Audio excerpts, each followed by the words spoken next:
Hi, for those of you who don't know me, I'm Daniel, and Daniel Wenger, and I'm a second year in the program here. As I told Julien beforehand, this is perhaps a slight bit on the longer side. I like his work a lot, thought about it for a while, and I just wanted to do my best to account for it. So, I have not met Julien before, but thanks to his robust social media presence, I know a fair number of things about him.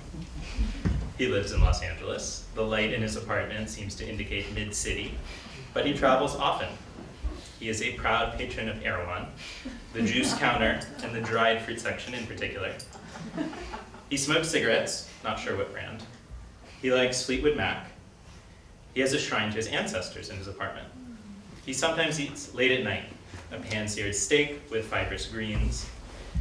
He prefers to take breakfast on the terraces of hotels, both foreign and domestic. Not long ago, he did so during an apparent staycation at the Sunset Tower. Sorry if this is creepy, Julien, but it's your fault. No, it's your fault. He buys art supplies from obscure European shops. These days, his companion in many such exploits is a younger man named Nikos, who's often pictured in Nguyen's recent paintings and drawings. Well, my whole argument is that this is part of your practice. No, thank you. So we can dispute it later, I suppose, if, or you may well, yeah, you can tear me to shreds after I do this. All right, I could go further. This is only the top of mind Instagram haul, the part I could assemble without actually looking back at his grid. I haven't even gotten into Twitter, where he opines on the dangers of odorless mineral spirits, the comparative merits of Costco and boutique blueberries, and most commonly the art and culture of what he calls our American hellscape of avarice and troglodytic desire. For example, woe to those who would treat the painter like a supplicant or an understudy within the realm of his own creation. To do so would contravene the fates and incite a terrible reckoning from Apollo. Or, more relevant to what I want to argue about his work today, what I regret most is how people have lost so much the ability and the memory for appreciating the material ingenuity and the material brilliance of pigment, and what it can be coaxed to do. Everything is image now, in the most banal way, pantomimes of giving face. As technology improves even further, we will relearn how to love ground glass and marble dust. This public persona of Nguyen's, I'd call it an exciting concatenation of gay dandy, Walter Peter thumping, aesthetic, revanchist, and upwardly mobile millennial Angelino, is hardly the only prism through which to view his work, but it is one that he gamely supplies us with, even outside of the metaverse.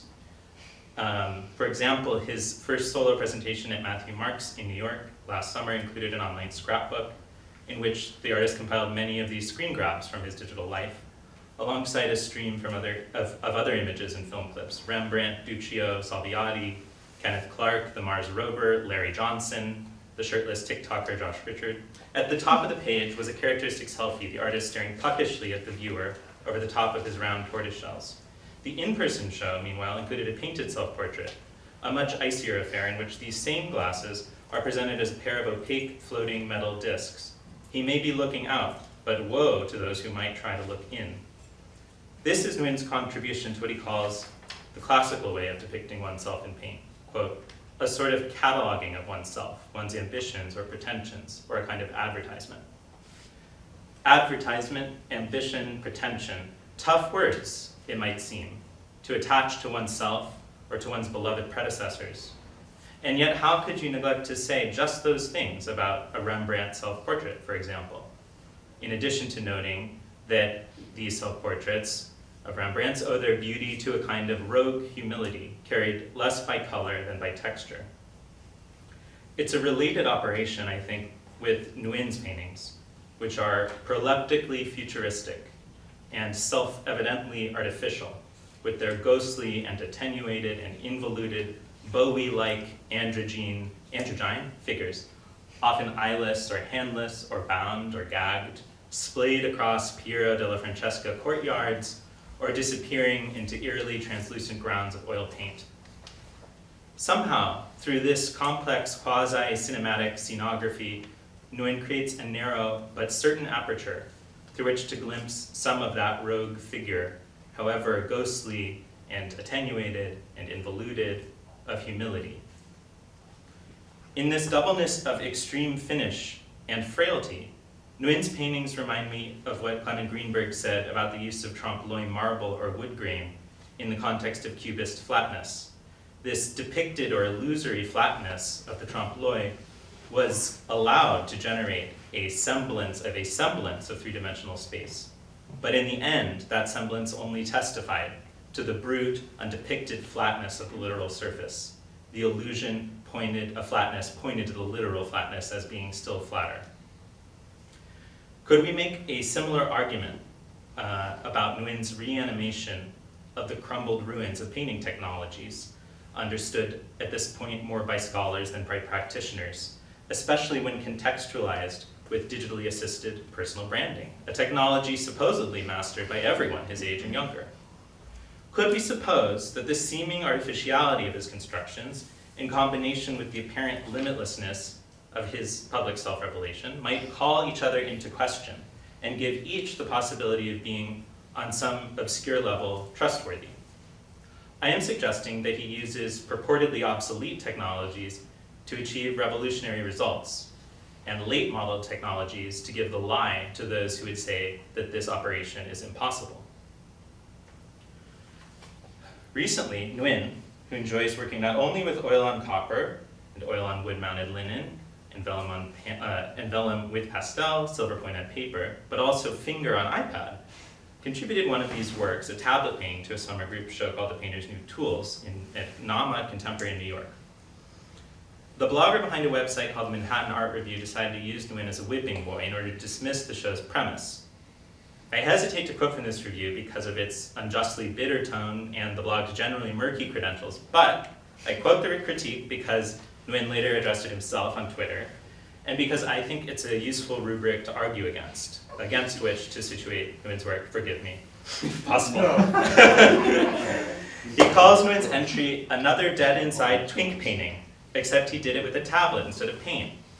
The lack of difference from his oil paintings would almost be interesting if it weren't so matter of fact. New means leading to the same ends, and for what? Isn't he supposed to be a classicist?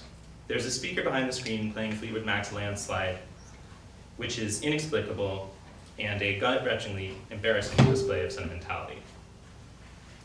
Now, I disagree with this, but I think it's useful as a way of looking at a certain question about Nguyen's work. The question at work here is one that could only be prompted by the high production values of his supposed classicism in combination with the unfiltered seeming nature of his supposed sentimentality. What do the traditional powers of painting offer today's Fleetwood Mac listening, iPad owning viewer? When Nguyen posted a screenshot of the offending paragraph on Twitter, he commented, "The subject you so carelessly deride has more life in a dead skin cell than you will ever be able to muster in your endless fog of resentment and lip spittle." I'm interested here in Nguyen's notion of life in death, an acknowledgement that the subject is, in some at least literal or ocular sense, dead, frozen. This is not the first time, after all, that Nguyen's subjects have been characterized as dead. The Frieze review of his Matthew March show, for example, was titled Julien Nguyen's Necrophiliac Twinks, and Nguyen called this review a lovely write-up on Twitter. What Nguyen seems to take issue with, I see it as being, that was an ad, it didn't work. What Nguyen seems to take issue with, I think, is the notion of dead on the outside being the same as dead on the inside, of a ghostly representation being the same as an evacuated representation, of sentiment and constructedness, lived experience and art experience not belonging together, not being able to be placed into productive communion. As he has commented, life is a ruthlessly embarrassing procedure. And that is what I think about when I recur upon the ridiculousness and also the beauty of any of the components of my own existence I might regard or present for an audience. Or as he has said of the early modern period and the unique pictorial resources that it offers him, he is drawn not to the invention of inwardness per se, but to the realization that this same inwardness afforded a means of dissimulation that in turn offered leverage against the world as given. The quote goes on, "Humanism as subterfuge allows one to bypass the question of the subject as organizing myth of bourgeois ideology and instead trace a direct line to it as contemporary vehicle for encoding and navigating systems in general. The difference between Velázquez and Uccello isn't so much their particular visions of the world, but instead how they successfully interpolated themselves into their respective governing structures. That is to say, if ideology as the imaginary representation operates on the level of the unconscious, these distortions are not expressions of my view of the world, but are resultant from my emergence within it." Of course, one's emergence within the world of ideology is something different than one's grasp on the quote-unquote real conditions of the world into which one emerges. Nguyen has little interest in representing the latter, I would wager. His life and his art, his Erewhon and his mineral spirits, and his twinks and his French pastels and his Duccio and his Salviati and his Rembrandt are intermingled because their unlikely amalgamation under the banner of his art is the product and the prize of what seems to me a hard-won conception of the self as a subject bound to the ideologies of the moment, who nonetheless looks both forward and backward in order to imagine otherwise. This is the unpainted verso to his recto visions of ecstatically gagged and bounded and distorted beauty, his vision of a world in which humanism might finally function outside the realm of subterfuge and distortion, embarrassment and navigation, a world in which he might, to put it in gut-wrenchingly sentimental terms, be himself. So thank you for being with us tonight, Julien. And before I turn over the mic, I want to reach back to a tradition that I believe originated with Bruce Hanley, to play a song sort of as a palate cleanser that I hope you might like. Anyone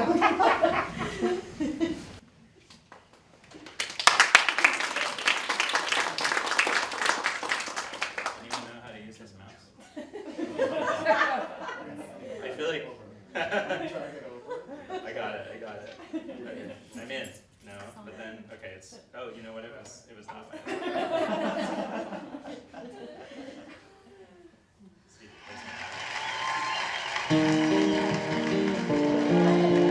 This is for you, Daddy.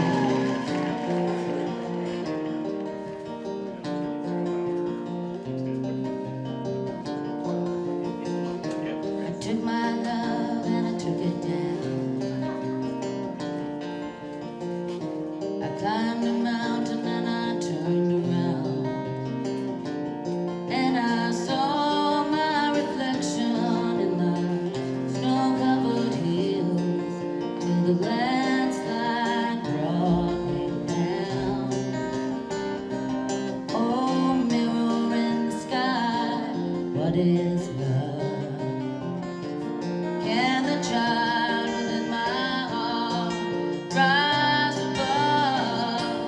Can I sail through the changing ocean tides? Can I handle the seasons of my life?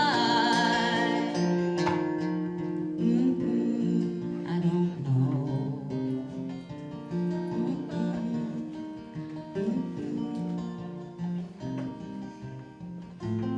Well, I've been afraid of changing, 'cause I built my life around you.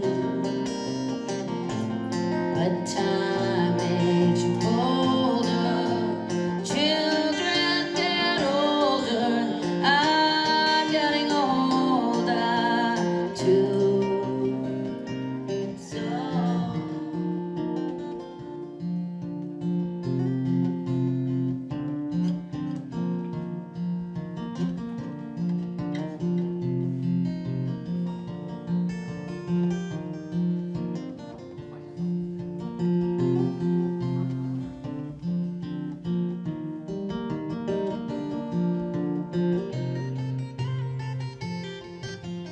I've been afraid of changing, 'cause I built my life around you. But time makes you bolder, children get older, I'm getting older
down.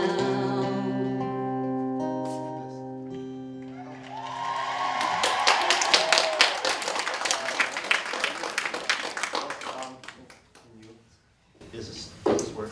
Hello? I got it for you. Oh. Yeah, that would be great. Well, thank you so much, Daniel, for that beautiful introduction and for reminding me how much time I spend procrastinating on the internet. I thank you so much all for coming. I'm so grateful to be able to give a talk to you, for you all at ArtCenter, and thank you to Kelly for reaching out and making this possible. I'm very excited to be here, and hopefully, since you've, yes, we will have a productive time. Since you've heard a lot from me already, I thought it might be a wonderful idea to, and because I haven't done so many of these, but the ones I've done in the past, we'll go over some recent work at the end, but somehow kind of going over too much just the paintings and shows, it kind of gets, I feel, boring for myself, and then it's not so fun for you guys. So I thought I had an essay that I thought I could read, share with you guys from, I think it's and it's, of course it's in translation, but it's Marcel Proust writing about the painting of Gustave Moreau. I thought, yeah, I'll read this and see if there's some interesting things here, and then put it along with some music. Oh, let's see. Anything I play on here will reverberate through the room, correct? Yeah, it'll pick up. Oh, wonderful. Thank you so much. Perfect. Let's see. And do I have volume control? I have it here, but I can show you if you want. Oh, yes, that would be lovely. Thank you so much. Yeah. Sorry, guys, for please bear with us while we sort out the technical issues. Are you playing yet? Oh, no, yes. I want to play. Okay. Just don't want it to be too loud. Yeah, it should be fine. Okay. If you want to control it, there's a little Oh. spin wheel here. Oh, the spin It's wheel is great. lower. Oh, perfect. Right. Oh, perfect. So I'll play. Okay, Yep. wonderful.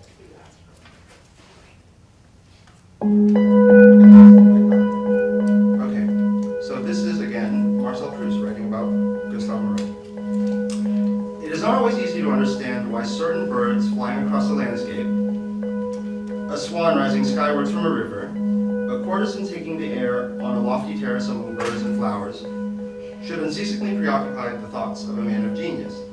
And these, recurring in all his pictures as essential characteristics, be the admiration of posterity and the especial delight of that collector who buys no canvases but his, and discovers with delight that the swan in the descent from the cross is the swan in Love and the Muses too, while with an inversion of the same delight, he rejoices at possessing the artist's only blue bird. We can ask ourselves what the great man intended by it, but to no purpose.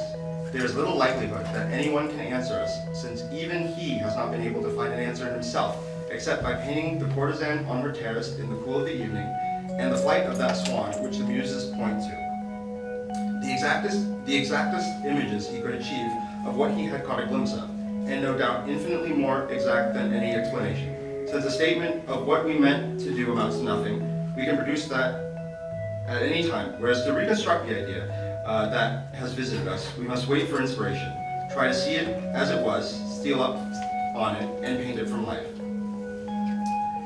But these landscapes of Moreau's are so patently the landscape where some god walks or some vision appears, and in them a reddened sky is such an infallible portent, and the intrusion of a deer such a good omen, and the mountains so hallowed a spot, that by comparison a straightforward landscape seems quite vulgar, and as if deprived of its intellectual faculties, as if mountains and sky and animals and flowers had been suddenly drained of their ichor, excuse my pronunciation throughout this reading, ichor of history, as if the sky and the flowers and the mountains no longer bore the imprint of a tragic hour, as if the light were not the light in which the god walks or the courtesan came forth, as if nature deprived of its intellectual content forthwith became vulgar and more extensive.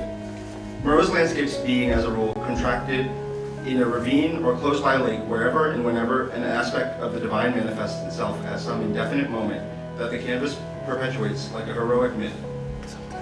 And like this landscape, which is natural and yet seems full of awareness, like these mountains whose stately summits where people go to pray are almost temples and have temples crowning them, like these birds who perhaps conceal the soul of a god and who look at us almost humanly through their feathered disguise, and at whose flight seems directed by a god as an admonition. The face of the hero himself seems to participate as indeterminately in the mystery which the whole canvas expresses. For the courtesan has the air of being a courtesan just as the bird flies, by a destiny which is in no way the result of her choice of her disposition, or of her choice or her disposition. But her face is sad and beautiful, and she gazes while she plaits her hair among the flowers, and the muse seems to move onward willy-nilly, shaping a tune on her lyre, and St. George, as he slays the dragon, seems to be tranquilly submitting to his own valor, and to be the legendary, vaguely musing sight of the mythological deed, like the mountains around him, like the rearing horse, fiery and gentle, caparisoned with gems and darting vexed glances. Classic pictures that one sees at a glance are not by an old master, but by this man who, allied to himself, in painting his dreams, gathered together these red draperies, these green garments studded with flowers and precious stones, these grave heads that are the heads of courtesans, these mild heads that are the heads of heroes, this country of mountain defiles in which everything he paints takes place, because life has not withdrawn from things and wholly percolated into beings, because the mountain is legendary and the person is no more than a legend, because the mystery of what is taking place is expressed by all that the face of the person withholds, the hero with the mild air of a virgin, the courtesan with the grave air of a saint, the muse with the inconsequent air of a traveler, casting no sort of light on the action which they do not seem to carry out, and by all the secreted complicity of the landscape, casting no sort of light on the action which they do not seem to carry out, and by all the secreted complicity of the landscape. Because the caves conceal monsters, the birds utter auguries, the clouds drop blood, and the hour of the day is mysterious, and seems to grieve in the heavens over what is mysteriously accomplished on earth. A picture is a kind of revelation of some little part of a mysterious world of which we know various other aspects, which are canvases by the same artist. We are in a drawing room, we are conversing, all at once we look up and catch sight of a picture we have never seen before, and yet have already recognized, as though we remembered it from some previous existence. Those horses that look untamed and full of sensibility, trapped with gems and roses, that poet with a woman's face, a dark blue cloak, and a lyre in his hand, and all those beardless men with feminine faces, garlanded with hydrangeas and swaying branches of tuberoses.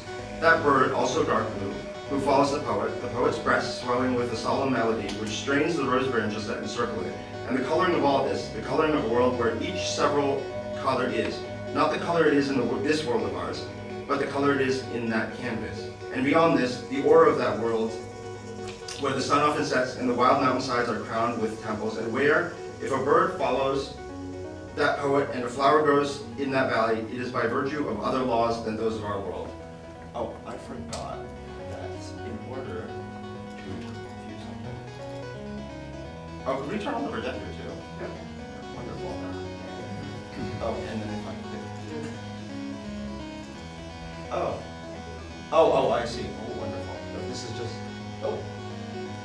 Where do we go? Okay. Oh, sure. Okay. Laws which appoint, oh, there we go, just for some visual accompaniment. Laws which appoint the bird to single out the poet, and to follow him and remain with him, so that in the wings that flutter about him, there is something sacred and instructive, by which that flower grows in the valley near that woman, because the woman must die, and the flower is the flower of death. So that there's a kind of foreboding in the fact that it should have sprung up there, and in its springing growth a kind of swelling menace, so that she seems to look at it and feel her last hour upon her. In a flash, because of various glimpses into that strange country we have had already, we recognize that which we are looking at, and have never seen till now, is a Gustave Morel. The country which works of art thus show us fragments of is the poet's soul, his true soul, of all his souls that which lies deepest, and his true native clime, but where he can only live for a few precious snatches of time. That is why the light that bathes them is an intellectual light, and the colors that glow in them, and the people who figure in them are intellectual colors and intellectual beings. Inspiration is a moment when the poet is able to break through into that innermost soul. Being at work is the struggle to remain entirely there, so that while he is writing or painting, there may be no contamination from the outer world. Hence that revision of wording, retouching of colors, before a model, which is as actual and imperious for the poet as for the painter, as personal and cerebral for the painter as for the poet. And so we love to see these canvases, brought back by the poet from the mysterious country where he has a right of entry, and which retain a sort of mysterious coloring from it. dazzled by their return to broad daylight amidst the realities of the world. Not the true world, but the most commonly accepted, the one that corresponds to the outermost of our souls, which in the poet is almost comparable to that of other men. Such a moment of inspiration hangs before my eyes, held fast forever behind the impenetrable, frail prism of its soft collar. One that not long since floated so swiftly on the high tide of Gustave Moreau's thought, a delicate jellyfish on the shore now, but still keeping the pale freshness of its hyaline tints. It is called the Persian Singer, and he sings indeed, this writer, in kingly trappings, with a woman-like, priest-like countenance, whom the mysterious bird follows, before whom woman and priest bow down and bow their flowering branches, and whose horse looks at him with an eye animated by the soul that encircles on through all creation. Looks at him tenderly, as though it loved him, while it raises an untamed muzzle towards him, as though it hated and would devour him. He sings, his mouth is open, his breast distends the rose garland that entwines it. It is the moment when one gets out of one's depth, when solid earth melts under one's feet, when the ship puts out to sea and is afloat and already miraculously moving forward, when words lifted on the tide of rhythm become song, and that visible pulsation throbs on forever in the rigid canvas. Thus it is that poets do not altogether die, and the true soul, that innermost soul where alone they felt authentically themselves, is to some extent preserved to us. We may believe the poet is dead. We may make our pilgrimage to the Luxembourg as though we were simply going to visit a grave. We go as simply as the woman carrying the head of the dead Orpheus to look at the woman carrying the head of Orpheus. And in that head of Orpheus, we see something that looks at us through those lovely sightless eyes that are the color of pansies. The painter looks at us. We dare not say that he sees us, and of course he does not really see us. But we, however dear we may have been to him, we meant so very little to him. What he saw is still to be seen. It is before our eyes, and that is all that matters.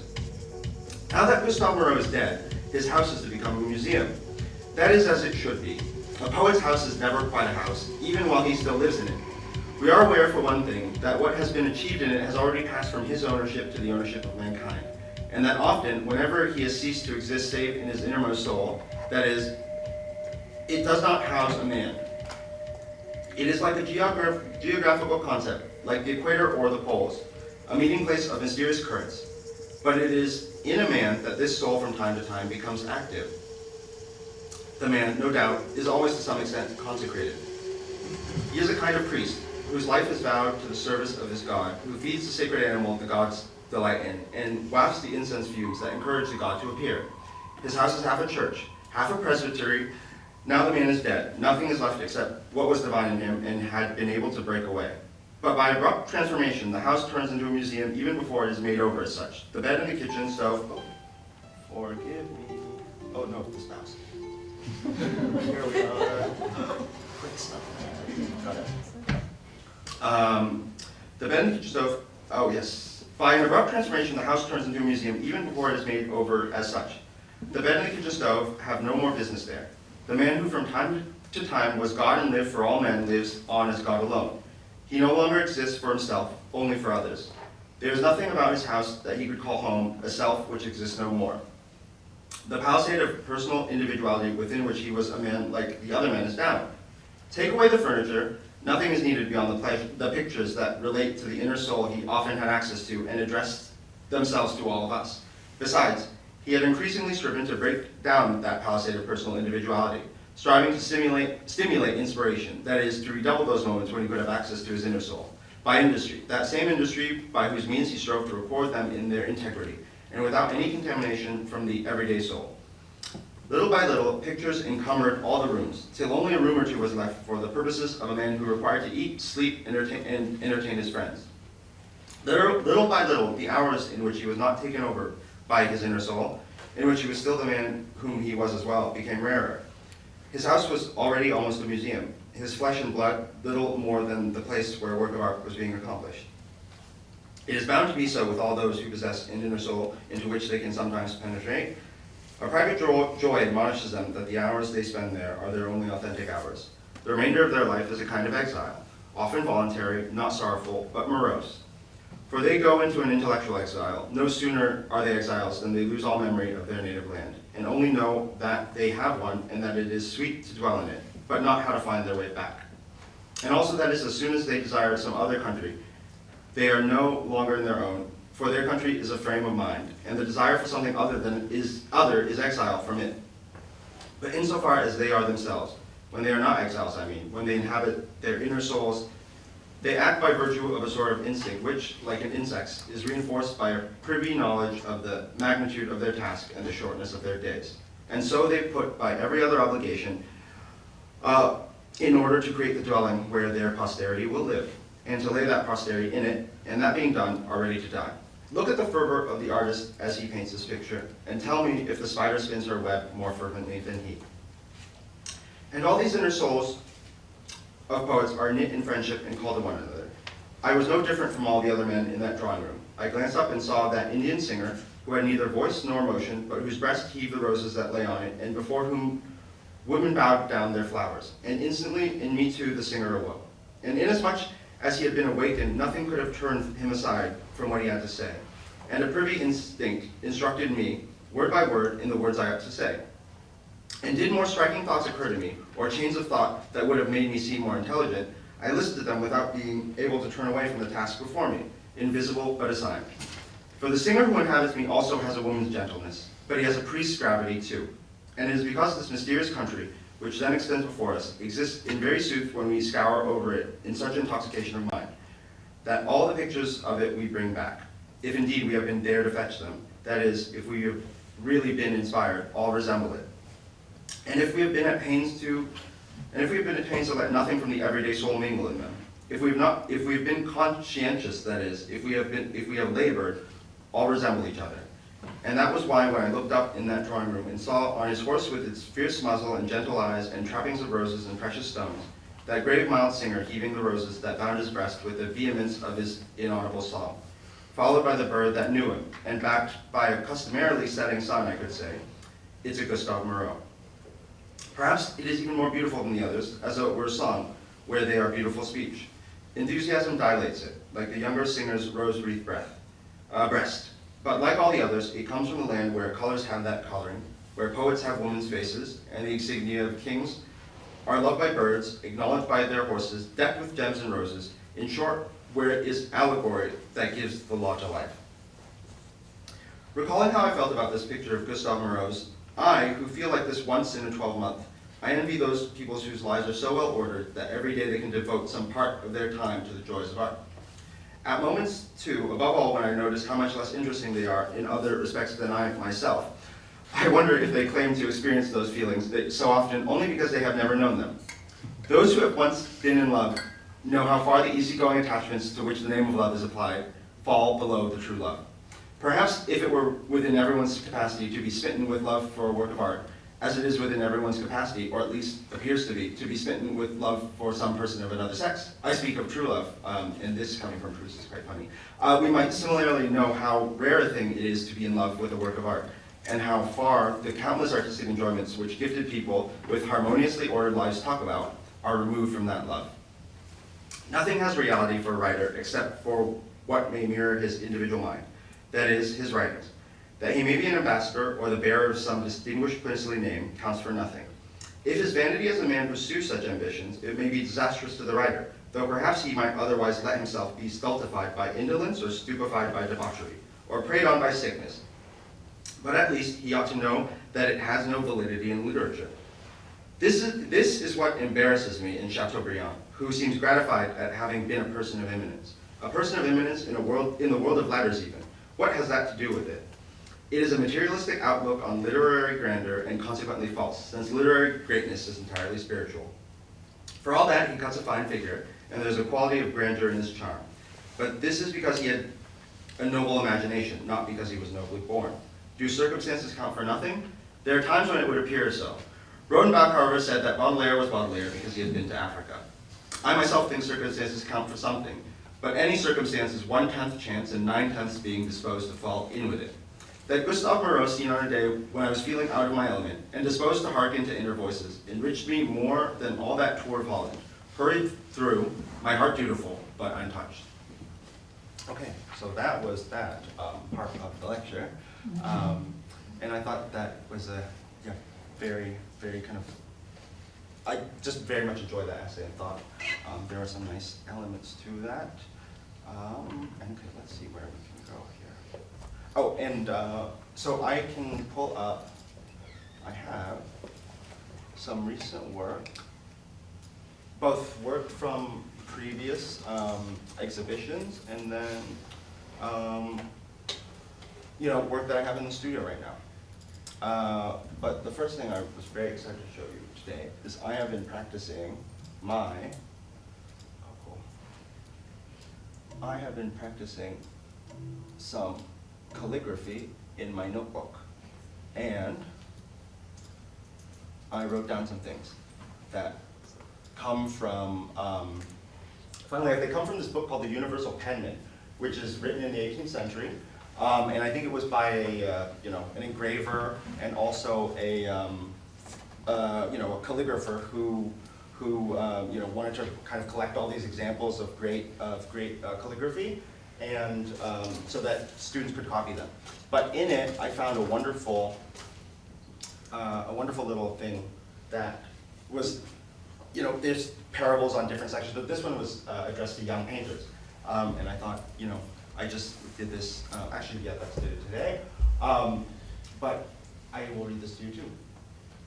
Like Zeux's first with trembling hand design, some humble work and study line by line, a Roman urn, a grove encircled bower, the blushing chariot or the bending flower.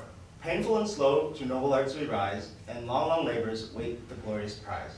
Yet by degrees your steadier hand shall give a bolder grace, and bid each object live. Even Raphael's self from rude essays began, and shadowed with a coal his shapeless man.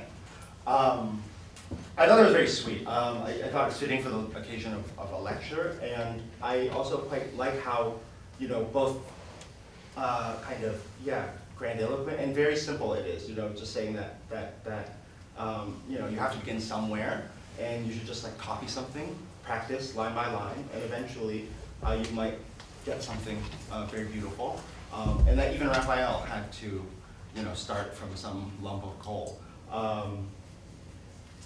And then so that was that. And I don't know. I'm calligraphy. It's nice to work with a pen. And it's I don't know. There's a fun. I find that it gives me quite a good amount of calm and tranquility in the studio these days. Okay, this is Sonnet 14. I wrote this down the other day, and then I realized it was on the same day of Queen Elizabeth's funeral, so ominous portents. Not from the stars do I my judgment pluck, and yet methinks I have astronomy, but not to tell of good or evil luck, of plagues, of dearths, or seasons' quality. Nor can I fortune to brief minutes tell, pointing to each's thunder, rain, and wind, or say with princes if it shall go well. I oft predict that I in heaven find, but from thine eyes may my knowledge I derive, and constant stars, in them I read such art, as truth and beauty shall together thrive.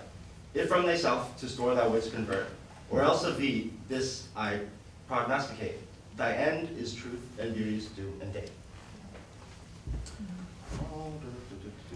So that was what was kind of going on. And then we have some things from, let's see what we have from, let me drag this over actually. Wonderful. Just want to show you some examples of different things that I've been working on.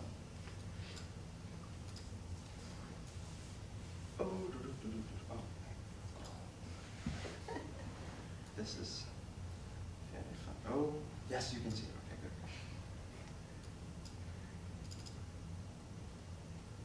Yes. Oh, okay, now it's over here. Perfect. Okay, so here we have, so these are, this is a pastel on vellum that I was working on some months ago, and this is of actually a friend of mine, Damon, who is joining us today. And then these are also some other chalk drawings and pastels. This one is done on an aluminum panel. Vellum, my favorite pastelist, Jean-Etienne Lyotard, he worked primarily in vellum. Most of his work, most all of it is on cowskin vellum.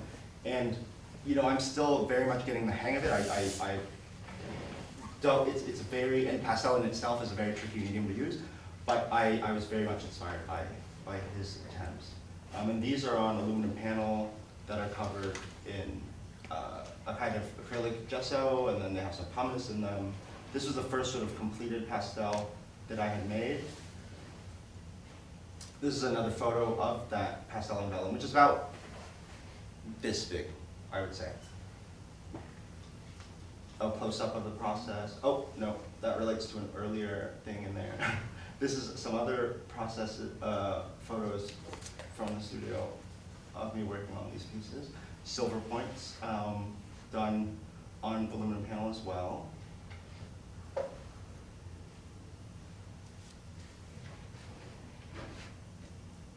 Different close-ups of the pastels that I've been working on. It's been a while since I've kind of been able to visit these, so I'm excited to do so once more in the studio.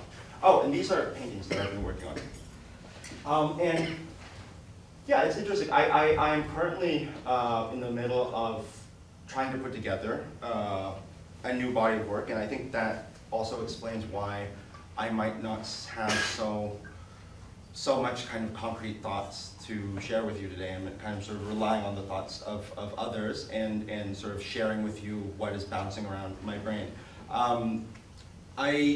Perhaps I will be able to you know, articulate myself more thematically or structurally once I finish that, but right now, yeah, I feel like I'm trying to put together a bunch of new paintings. And I think I'm trying to, you know, history is always there for me, but I'm trying to make them, I don't know, I think the way in which I'm approaching them is much more present, and they sort of are much more kind of directly reflective of, you know, either specific moments in my life or personal circumstance, you know, that strikes me while I'm working on them. And so this is like, oh, so you have, this painting is a small one. This is, and these are all in progress. This is my little setup, my palette with my colors. Oh, and this is a painting I'm working on. Well, this is where it gets allegorical. This is a painting of Athena, the goddess of wisdom, and you know, trying to figure out how to depict wisdom and this figure in such chaotic and funny times is I think will be an interesting challenge. This is a very early stage of this painting. So you have the charcoal underdrawing, the figure set in the scene, but not much done otherwise. Oh, this is a painting. This is a painting about sort of a looser kind of oil sketch, maybe 25% of the way, 25 to half, 25 to 50% finished. But I'm still figuring myself out, figuring my way through all of these. So I just thought it could be interesting to share. Another painting from a recent trip I took of my friend in the bathtub. A painting of the same person as Cupid from an 18th century Cupid, but you know, transposed and yeah, finding his way. Oh, a close. My apologies, my photos are a bit disorganized. These are close-ups of the silver points that I have. These are maybe from a year or two ago, and I had actually, you know, the main impetus for wanting to work in pastel was I found myself very much, you know, over the past few years, tightening up more and more in my kind of oil painting studio practice, and getting to the point where, you know, it started to become less and less fun. I was fixating more and more on just the tiniest effects and sort of becoming a perfectionist in a way that I didn't like. And so I went to pastel as a way of, you know, forcing myself to re-engage with drawing and breaking things down into very precise marks of color and having to organize everything in advance, because it's sort of much more rigorous technically than oil painting. You can't sort of fudge and smudge your way through. And if you put too much on a surface, it all just starts to fall apart. So you know, the reason, of course, seduced by the beauty of the medium, but it was also very much a kind of conscious attempt on my part to see if I could sharpen my own approach towards painting.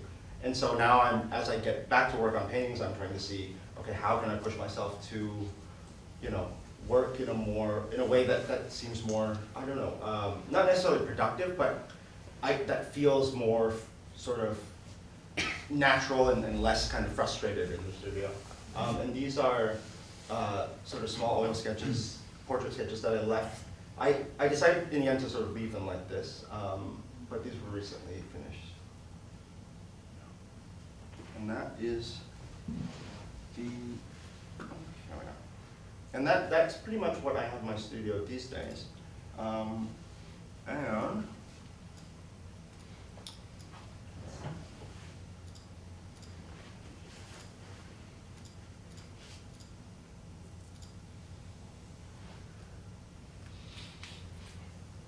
one last, oh no, this mouse is getting away from me. One last,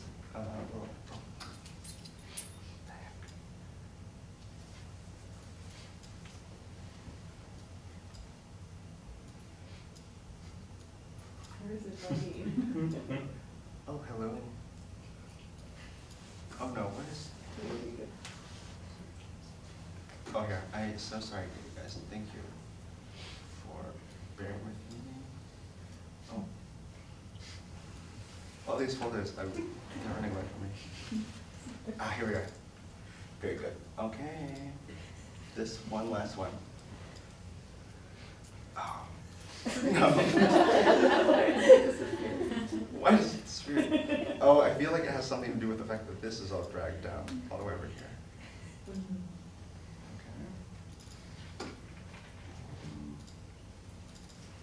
Okay. I see. Fairy here. This is another thing from the universal pen, which is really funny. And it has a bunch of different categories of things you can copy the calligraphy from. So there's like success, like honesty, friendship. But the sections on poetry and painting are very sweet. Poetry is an art whose sweet insinuation might almost convey piety into resisting nature, and melt the hardest soul to the love of virtue. Things of deep sense we may in prose unfold, but they please best in lofty numbers told. Poetic flights are pleasing terms we use, heroic thoughts and virtue to infuse. So, that is what, I've got going in my mind these days. And yeah, I thank you so much. If you would like, I have some, I have some older, fairly recent work, but just work that has been kind of, that has been exhibited that I could go through and take a look at and discuss, or if any of you have any questions or things you would like to hear from me, I would love to hear that and speak further with you. I'd like to see some exhibited work. Oh yes, I will show you today. Very good, thank you so much. Please feel free to speak out. I apologize for putting you guys, the audience, on spot because of my own lack of organization. Here we are. Did you start writing calligraphy at the same time that you started with the pastels? The interest came at the same time. I started gravitating towards wanting to go back because before I had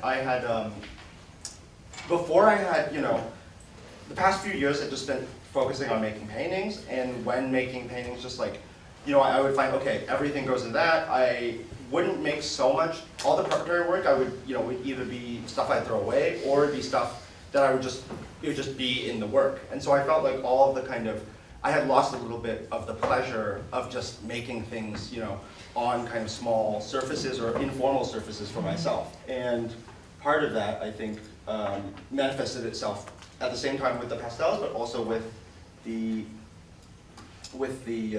calligraphy and interest in writing things. Oh, where does this go? Oh. Here we are. 1 second.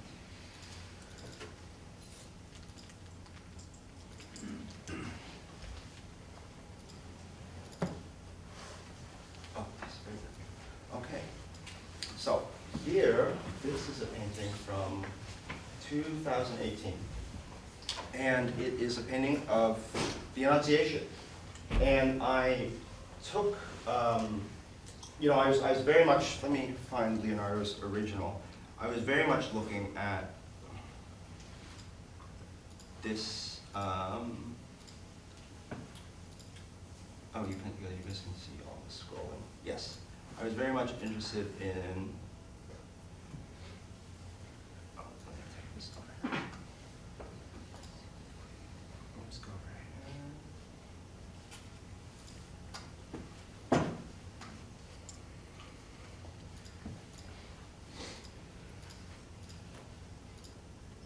And this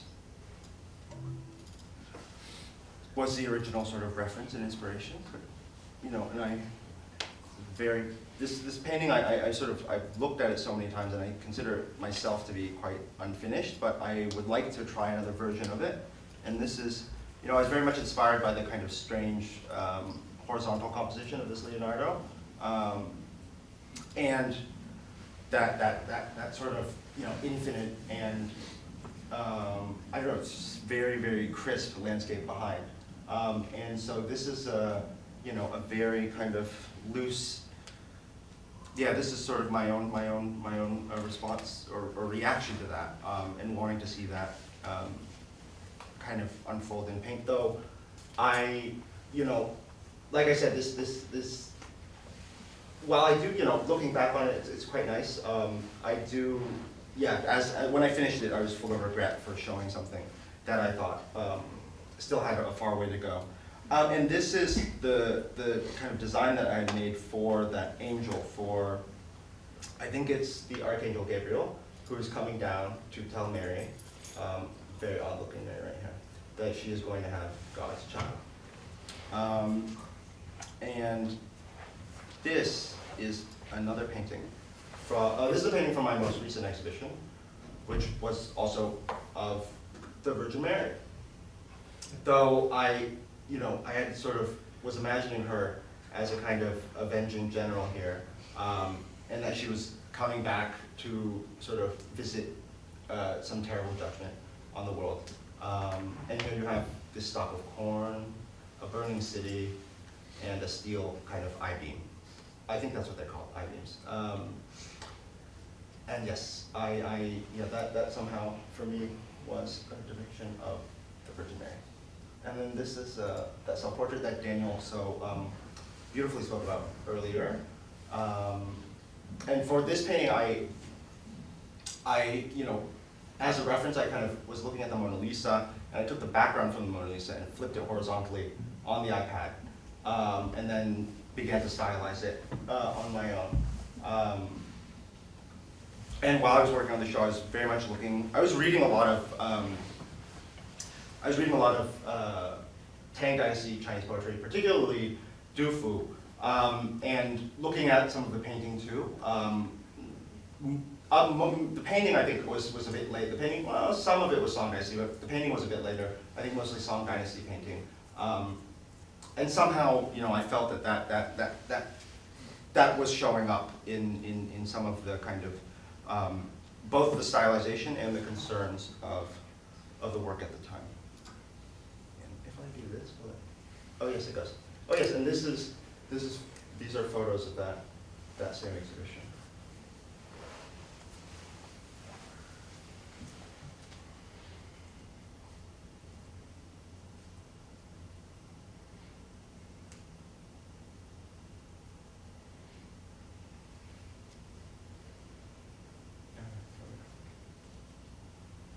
These are. This is a painting done from life primarily.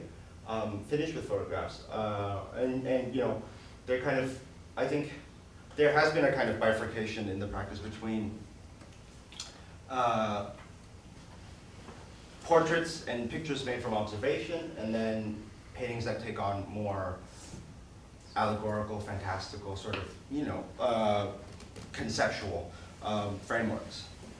This is a piece called Resolute in Privation, and that is a Martian sunset. And the pose of the figure is taken from a scene from that TV show, The Expanse. But I thought fit in quite well for stood in quite well for a crucifixion. This is another painting of that most recent show. Oh, and this is sort of view outside my studio window.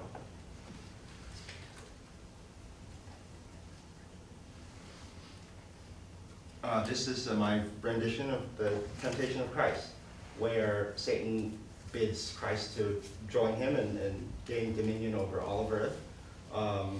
Just listen to him, and Christ says no. This is a portrait of the artist Larry Johnson. And this is my own interpretation of, very famously, an art drawing, the Burlington House cartoon. That you know, is such a beautiful composition, and they think perhaps you know, it was well, no, I don't think it is the specific drawing, but it was a sort of idea for painting, but I think they used to think it was the drawing with which Michelangelo was, or with which Leonardo was competing with Michelangelo for a very important public commission. But it's a beautiful, beautiful drawing, and I you know, try to kind of make my own strange, you know, answer or response to it. You know. And so that is some recent work that I've shown. Yeah, thank you. Anything else that you guys might like to discuss or talk about? I have a question about Yes. the, well, first of all, thank you Thank for you. being here.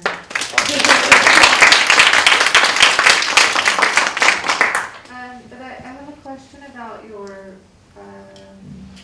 interest in Christianity, Mhm. and is it just specifically because it relates back to Renaissance painting, or is it something that you are interested in, kind of demythologizing in a way? Yeah, I mean, I think it is, I think first the interest came because I was interested in Renaissance painting, and then I was like, okay, now I want to try to understand what is the kind of, the sort of conceptual glue that holds all these paintings I love, and this world I love together so much. But then, I think too, with that comes a kind of deeper interest in you know, the actual, the sort of theological or spiritual ideas contained in therein. I think it's, what was I gonna say? I think you know, my at first I thought it would be, my kind of the first reason I started making kind of religious pictures was I thought it would also be a very kind of crafty and productive kind of, like, you know, I thought it would be a very sort of like sly move. I thought, oh well, you know, I can just pick a topic, you know, there's all these, you know, they have all these themes that they can just choose, and then you can make a painting around that, and then it's just, you know, I can have fun sort of figuring out what goes in there, but the main work of sort of deciding, you know, it's a very good armature. I think the religious scenes are perfect armatures in which to you know, hang an artwork, and so I think I was also interested in that. But yeah, I'm not the most, like, I am definitely, you know, I'm very much an amateur in everything I do, but I am definitely interested in demythologizing, looking at things in my own peculiar way, and you know, sort of seeing where seeing where my interest takes me. Yeah. Oh yes. Can you talk more about the Virgin Mary world that you created, and kind Yes. of what your own, like, it's higher up, yeah, right Oh, there. the red one. Yes, Yeah, right the here. red Ave one. Maria. Yes. Yes. I was listening to this, and I have for some time listened to and watched a beautiful video on YouTube of Jessie Norman, the opera singer, singing Ave Maria. And in it, she's wearing this beautiful dress. She has this there's this fringe, and there's has this beautiful part of her dress that at the bottom of it is blue dress, dark blue dress, but at the bottom of it there's a bunch of kind of, it almost looks like red flames are licking her kind of shoulders. And I think that, that struck me. And I somehow that very much factored into the image making process here. And I thought of her singing that. I thought of the contrast between such a kind of delicate and beautiful song with also, I think, and forgive me if this is so on the nose but, I thinking of that song and that kind of spirit and in sort of, a very, very chaotic world. And I think that very much informed how this painting came together. And I think at the time, I was working on this painting, finished this painting, I think, right around when the pandemic was just getting started. So I think my head was full of very, sort of ominous portents and apocalyptic mood. Yeah, I think that very much shows up here. And please. On that note, Yeah. I mean, I was listening as you were reading Proust, how it seemed over and over that there's this sense of to make artwork is to retreat from the world, and that there's this solipsistic impulse that all artists have. Yes. And when I see your work, I always feel like there's a sense of so many symbols that are being coded that I don't necessarily know what they are. And I'm wondering if part of the aesthetic, the way, there's a sort of unfinished line or an openness, Yeah. if there's an intentional sort of like distance that you're creating between the audience. I guess as a larger question is, am I meant to, or do you want there to be secrets just for you in these paintings? I think it's a mixture of both. I think I definitely do want there to be, I don't think the viewer is at all meant to fully, I think I put a lot of things there as sort of hooks and barbs. I think it's a kind of constant dance of what is known and what isn't. And I think sometimes I play with that very sarcastically, and then other times I play with it very sentimentally and very directly. And I think that just in general is a very fascinating question for me. How do all these things, and how certain images affect us, and where do certain things come from, and how those things exist, in a kind of maybe discarded state or a sort of state in which we, totally confused. So I do think it's very much, I guess what I would say to that is I try to have fun with that element of reference and knowing and whether or not sort of larger kind of cultural points of recognition. And then also too, I think, yes, I mean it's interesting because I think that essay talks a lot. There is a kind of there's a solipsistic retreat, but then at the same time, part of that, the kind of gesture of that retreat is also a desire to very much try and speak maybe directly, more directly to the larger world. Yeah.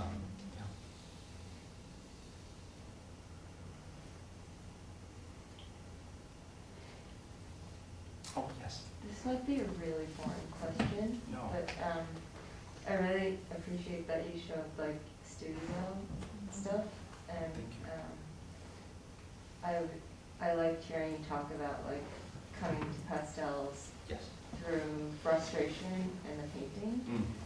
And if it's too exposing, you don't have to answer this, but like then you like showed the Annunciation painting and you were like shared something about feeling regretful. Yes. That it had like some ways to go. Yes. And I don't know if you meant technically, but I was curious if like there's like specific works or areas in works where you feel show that thing you were talking about becoming like perfectionistic and tight. Yes. Yes. Well, I think maybe not so much in the areas that like show that. I think there are certain areas that I look at and I'm like, well, that it's kind of, I just regret not being able to push certain things further.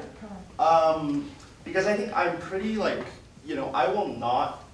I generally will not let something like be there that unless I feel like it looks good, you know, but there are always things that I feel like I want to add, and maybe it's ultimately better that I don't add them. But then there are certain areas of, let's see if I can find, the sketches, the portraits I don't have so much an issue with, but there are certain things where, you know, I mean, certain effects where I, you know, because I very much am, you know, I do love the technique of painting. I love how it looks and how it plays with itself on a surface. There are certain areas where I'm just like, oh, I, you know, could have done so many more layers of glaze, or I could have, you know, fully, I could have, you know, I could have fleshed out something a bit more. But then again, you know, after having finished something, I sort of look towards, well, it's probably better that you didn't do that, and that there's something, you know, there's something in that itself that is very, you know, I think innate to what it is I do. So I think constantly, you know, I'm hounding myself and feeling kind of hounded with certain, you know, technical obligations and desires. But I'm glad you appreciated that. Thank you so much. Because that really is what informs most of my thinking most of the time when working on these things, yeah. Oh, yes. I was wondering if you could talk a little bit more about like desire and maybe like sexuality when it comes to like depiction of the figure. It's like, I don't know, when I think of some of the subjects in the like maybe the from life photographs, like I think of them, I don't know, in like a similar way, like Marsden Hartley or something, where there's like very like much care like taken to like the rendering of the figure, kind of like imbued in the surface. It's like kind of like this sexual nature, or like kind of like Rauschenberg way, where it's like hybridizing or like queerizing the modernist picture plane by like putting in public and private moments of your own life. Well, I think you know, I guess to that I would say I do love Marsden Hartley and I do love Rauschenberg so much. I think where, you know, part of the thing is let's see. You know, I think there are, of course, there's always certain things that one is attracted to, both as an artist and as a person. I think, you know, desire for me has always been a very kind of an effective engine, an effective motivator in someone who is, you know, inherently can be very, very lazy. To that desire, that certain, you know, that one can will oneself to kind of perform amazing feats, or perform better than one usually would, given if you have some inspiration or you're, you know, looking to kind of you want to go somewhere. So I think that for me is I think very kind of practically, very personally, you know, there is a kind of, yeah, it's I just take a certain joy in you know, painting my paintings, but then I think you know, and I think Daniel alluded to this so wonderfully in his introduction. I feel constantly embarrassed. I feel constantly, you know, just like very odd. But then at the same time, and that, you know, just figuring out how that all fits into, but that also being the material of one's work is it's a kind of fascinating and very, it is sometimes thrilling, sometimes kind of embarrassing and awkward question in the paintings, yeah. Thank you. Thank you. Well, on that note, I've also been kind of curious just around what I perceive as like a sharpness in the aesthetic, and I guess I was wondering maybe if you could talk about does that relate to care in this other conversation, or what are you feeling around this issue of sharpness? Yeah. That's interesting. I mean, I guess it will relate to what I was answering earlier about sort of hooks and barbs in terms of like content, in terms of like, okay, symbols and how you kind of draw a viewer in and then kind of push them out. I think, you know, I think that the idea of sharpness, I think the idea of bringing things to a point, and I think just formally how it kind of recurs again and again, I think is, yeah, it's interesting to me. I don't know if there's I don't know if I can articulate it very clearly, but I do think there's a desire there to you know, maybe sort of like either prick myself or prick the viewer into a kind of certain level of awareness and a certain like, you know, get the blood flowing. And somehow it has been a very effective way for me to do that through kind of points and messing with the planes and the construction in that way and in my drawing in that way.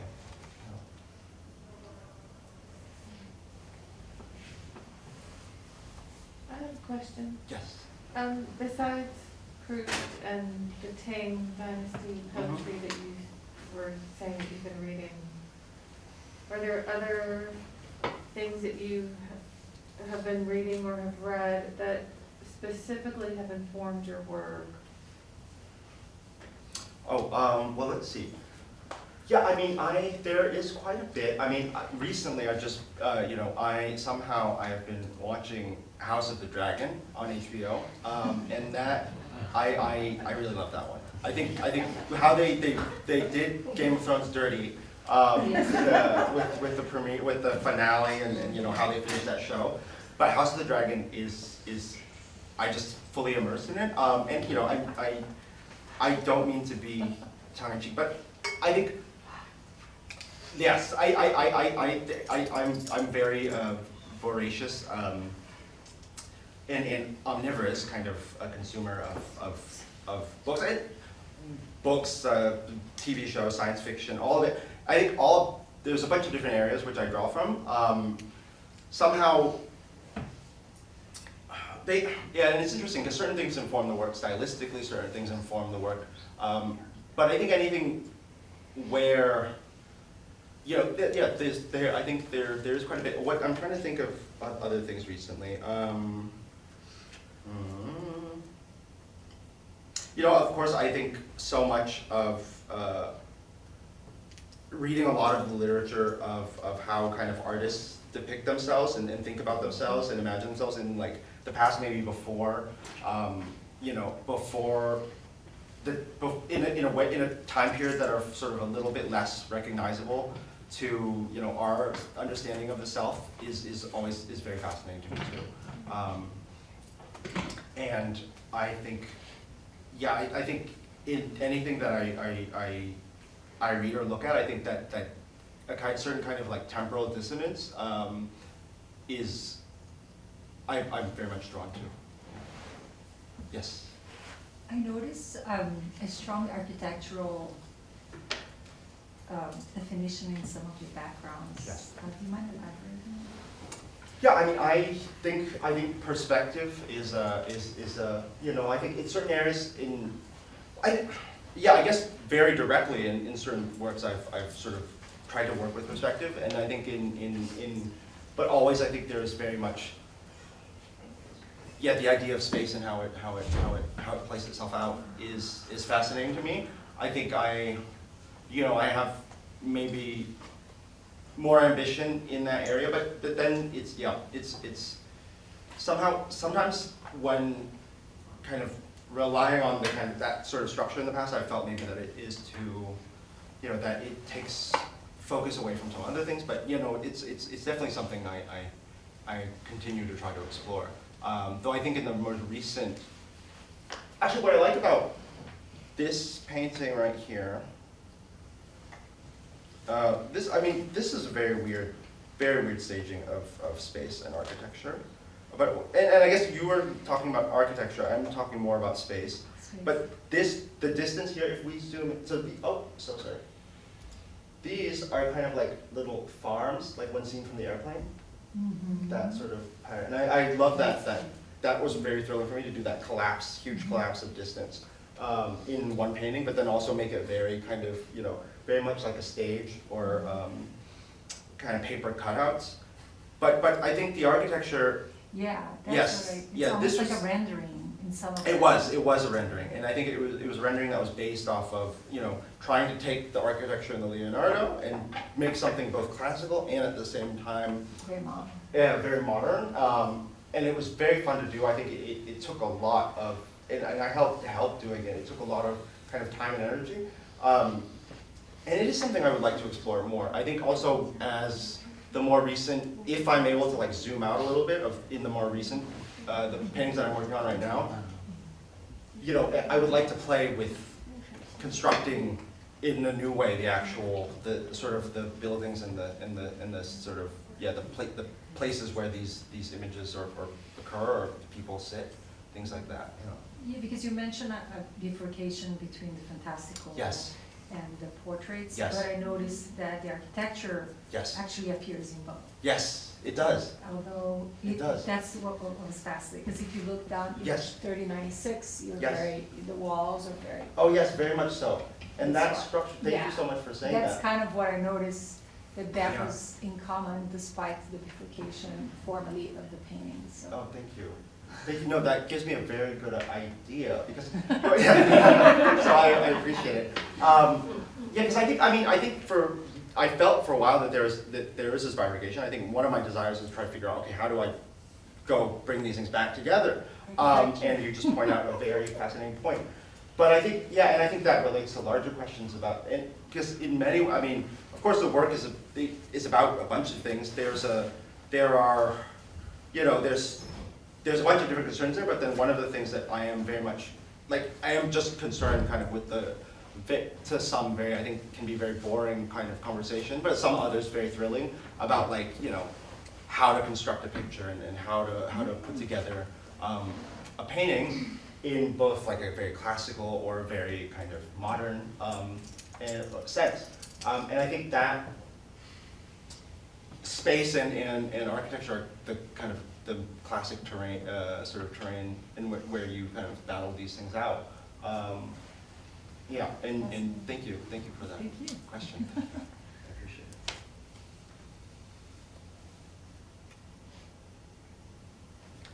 Oh, yes. Oh, there were two, so sorry. Did I miss one over there? Oh, Your work in the Whitney Biennial Yes. was like several scenes, Mhm. paintings within a painting. Mm-hmm. And it seems as time has gone on, you've moved away from that to Yes. just a single scene. But occasionally you'll have like a window, you know, that's sort of very distinct from foreground, background. Yes. And I was curious, what has been that motivation, that change? Or rather, maybe, what do you think about the work of the Whitney Biennial now? Well, I think, you know, I was very excited to be in it. You know, it was a very, very thrilling thing for a kind of an artist to do at a certain, you know, a certain point. I think it's interesting you bring that because I think about this too. And I think my main reason for moving away from the kind of larger images within images and sort of larger kind of constructed, I don't know how you would describe them, but sort of tableau or allegorical things. I think there was so much I felt wasn't kind of coming into focus in the individual scenes that I still needed to explore and wanted to kind of, that I felt like I needed to, yeah, fully immerse myself in. I think, you know, there's a certain kind of gigantism in contemporary art, for lack of a better term, that I more and more feel that is like, you know, I react against, and I think for my own kind of interests and ambitions in the painting, right now, at least, I think very much feel that there is so much for me to do in terms of kind of deepening an individual, or deepening sort of the kind of maybe small sort of window, or kind of going as far as I can within that, and that so that's sort of why I stepped away from those. And I think somehow I felt like with the Whitney Biennial paintings, I mean, I'm still happy with them. I think I made them. They're very important works to me. But I think they also, for me, were kind of like a weird, you know, as much as they were sort of newspaper, it was also kind of a map for me of okay, where do I want to go? Or what do I want to sort of try and trace out in the future? A whole bunch, like a dozen kind of different ideas and impulses. And I think, you know, now I'm sort of, after that, it's like, okay, now I gotta pick one at a time and really dig through those. Which is, I think, how I tend to work. It can be, you know, I sort of, there's certain things that, yeah, and I burrow through. Yeah. Thank you. Oh, you had a question, yes. First, the work, especially like the Ascension piece you had, Yes. reminds me a lot of like the Renaissance artist Fra Angelico. Yes. In a way where it's like very like gold and very Yes. beautiful and gorgeous. I guess I want to hear from you, like, is there a connection as like a non-white person, like, in a way, like, I don't know, like reappropriating or like repainting these like very obvious like Christian like paintings? Yeah. I'm thinking about like, is this a form of you like doing the work in terms of like decolonization or like reclaiming, putting yourself in the work? Yes. That's just one thing I think about. And also with like, in terms of representation, like the portraits of like the twins, like is that like an obvious like eroticization of like the white male body, or These are just some things I'm thinking about. Yes, as yes. like Yes, a queer person. thank you so much for bringing it up, because I think there are things I think about too. You know, my own family background is a bit interesting.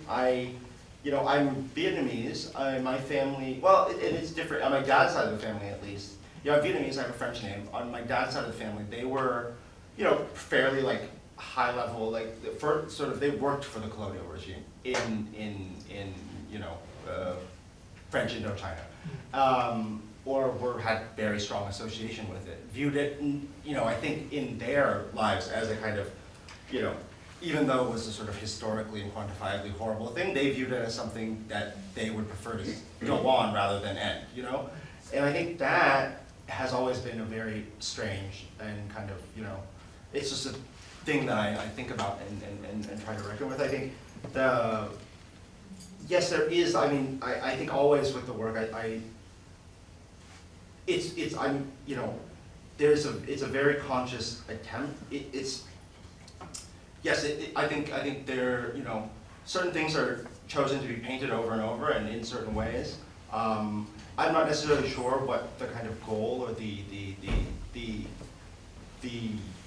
you know, the sort of articulated position is with regards to that, but I think there are, you know, I do it with an eye to, you know, highlighting certain questions, and I do both in myself and in the viewer. And I think, too, you know, while I do think representation can be a very positive thing, it also is a questioning gesture. And I think, you know, all of the kind of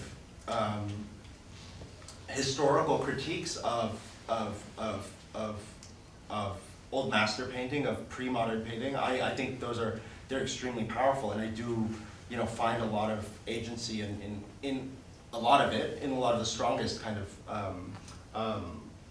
theoretical positions taken against a certain type of art. But I think it's, you know, I also, these things, I kind of tend to think these questions are always endlessly fascinating, and yeah, I appreciate your bringing that up, because there is a strange relationship that I am tracing out for myself with all of the kind of the historical sources, the imagery, the things that draw me in. Yeah.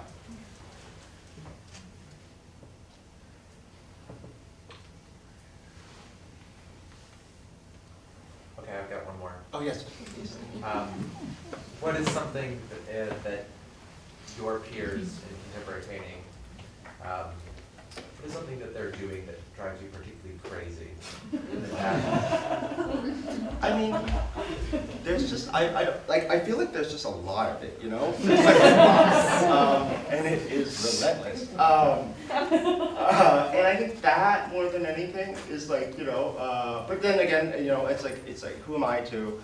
Sometimes I feel it's kind of bad sometimes, feel in certain ways, because it is just ultimately we do what we want to do and things that what we desire to. But I feel that, yeah, there is maybe, it is all, like, it's funny because I mean, you know, my work has a lot about myself in it. There's a lot of me that I'm putting out there in the world, but I feel like there's so much constant bombardment of, yeah, I don't know, images rather that draw you in, they seem to rather try to push out upon you and try to kind of convince you of something rather than sort of bring you into deeper thought. And maybe that is a very, you know, maybe that is a very kind of subjective and a very sort of arrogant kind of perspective to take, I think, but I think there is a lot of stuff that it's, you know, it just seems designed to kind of convince rather than explore. But then, you know, I'm in no position to, you know, then, yeah, it's very hard to prescribe judgment on anything, especially, you know, when, you know, I half the time do not, you know, I just have no idea what it is I'm doing or, you know, trying to get at, and you just have to keep going. But thank you all so much. Unless there's anything else, if you have one more question, yes. Oh, do you have a question? No, I'm so sorry. Didn't mean to single you out.